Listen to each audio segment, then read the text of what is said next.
زوجین میں جھگڑا رہتا ہے، آپ کا مسئلہ حل نہیں ہو رہا، بچے بے ادب ہو گئے ہیں، بچے بات نہیں مانتے، ہر گھر کا مسئلہ ہے.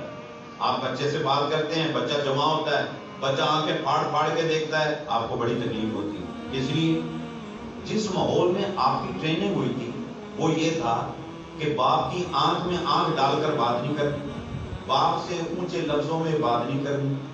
آج کی جو پیداوار ہے وہ اونچا بولتی ہے، ان کی آواز لاؤڈ ہو جاتی ہے، وہ آنکھ میں آنکھ ڈال کے بات کرتے ہیں تو بندہ بہت ہرٹ ہوتا ہے، بڑی تکلیف ہوتی ہے نہیں ہوتی؟ بہت تکلیف ہوتی ہے.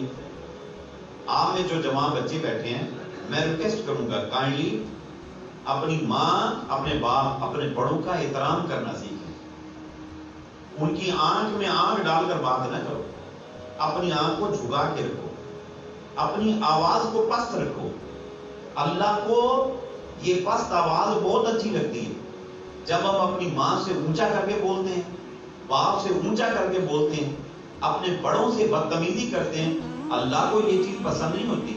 اور سن لو کہ باادب، بانصیب اور بے ادب بے نصیب ہوتا ہے. اور کیا عوارف المعارف میں مولا علی کے قول کو نقل کیا شیخ شہاب الدین عمر سہروردی رحمۃ اللہ تعالی علیہ نے، فرمایا ملا آدم لہو لا دین لہو ولا ایمان لہو ولا شریعت اللہ. فرمایا جس کے پاس ادب نہیں اس کا کوئی دین نہیں، کوئی ایمان نہیں، کوئی شریعت نہیں. یعنی ادب آیا تو دین آ گیا، ادب آیا تو شریعت آ گئی، ادب آیا تو ایمان آ گیا. اور جب ادب گیا، ایمان گیا، دین گیا، شریعت گئی اور بندے کا سینہ ہر چیز سے خالی ہو گیا.